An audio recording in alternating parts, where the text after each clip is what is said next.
word builders, I'm Mrs. Morda. Remember our sneaky sound in English called the schwa sound? Say that with me, schwa. I always think that's so fun to say. Remember, the schwa sound can be written with any of our vowels, except when we hear the schwa sound, the vowels aren't making the sound we expect them to say. Instead, they're saying the schwa sound. The schwa sound often sounds like this, like the sound that you make when you're thinking really hard about something. Say that with me. We've also learned that the schwa sound can make the short vowel I sound and say eh. Say that sound with me. Eh. Great job.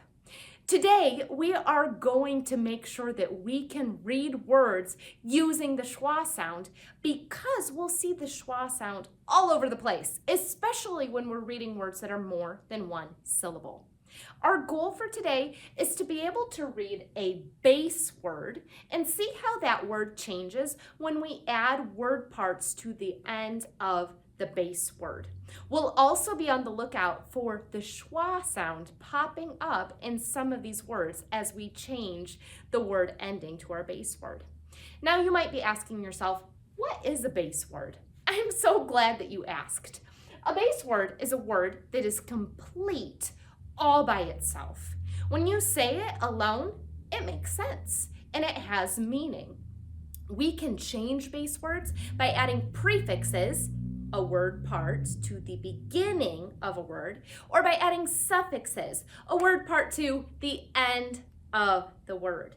We're going to be taking this base word and changing it and seeing if we can read these words and if we notice any schwa sounds. Are you ready to get started? Let's start by reading this word. We're going to use our loop and swoop strategy. Occupy. Occupy. This word is occupy. Occupy means to live in a space. For example, an animal would occupy the lake if they lived there.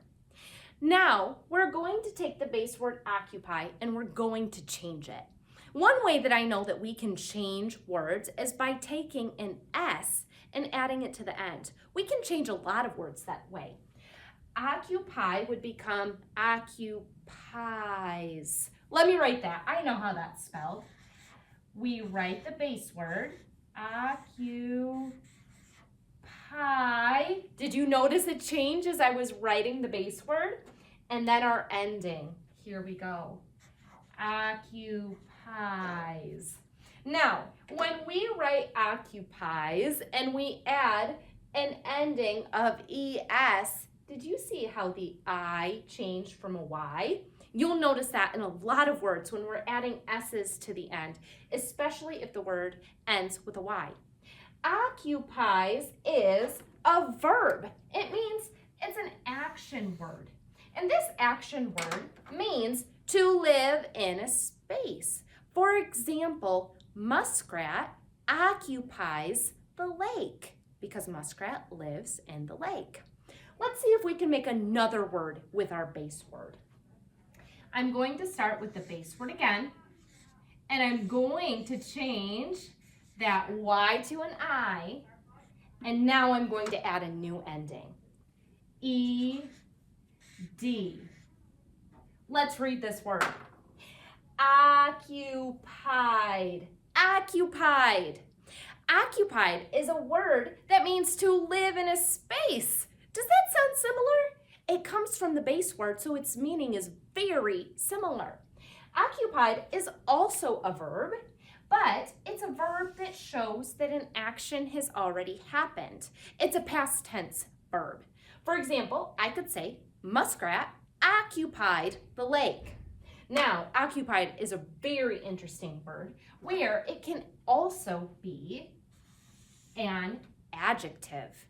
An adjective describes something. So I could describe the lake by saying, the lake is occupied by the animals.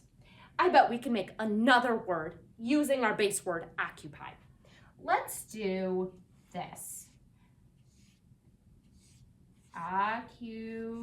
and then I'm going to stop right there, and I'm going to add this ending, A-N-T. Let's read the word. Occupant. Occupant. Does that sound like a real word to you? That's not a word that I know. Let me try it again. I recognize something. The A-N-T ending has an A, and I know that the A-N-T ending often makes that A have the schwa sound if the word has more than one syllable. So I'm going to read this using the schwa sound. Occupant. Occupant. That sounds better, doesn't it? Occupant. Occupant is a noun, which means that it's a person, place, or thing. In this example, occupant is usually talking about a person, or in our story, it could be talking about an animal. I could say muskrat is an occupant of the lake, someone who occupies the lake. Let's see that schwa sound again. Occupant. It's so important to be able to read that schwa sound, isn't it? Let's do one more word. Let's write the base word. Actually, let's add a prefix to this word instead of a suffix. Re, and then the base word. I wonder if you can read this with me. Reoccupy.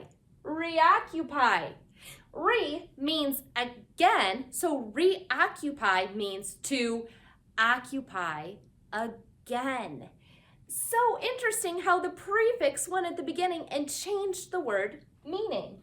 This is also a verb because it tells an action. I could say the geese came back after the winter was over to reoccupy the lake, to occupy the lake again. Today we have seen that we can take a base word and add different endings or even a prefix to change what the word means. All of these words have very similar meanings to our base word, but they're a little bit different because these new parts change their meaning just a little bit. We've also seen how the schwa sound sometimes pops up when we're adding prefixes or suffixes to our base words. Until we meet again, be on the lookout for base words. Can you find base words and see how we change them by adding prefixes and suffixes? You should also be on the lookout for the schwa sound. I'm sure that you will find so many base words and schwa sound words before we meet again. This program is made possible in part by the Michigan Department of Education, the State of Michigan, and the W.K. Kellogg Foundation. Additional support by viewers like you. Thank you.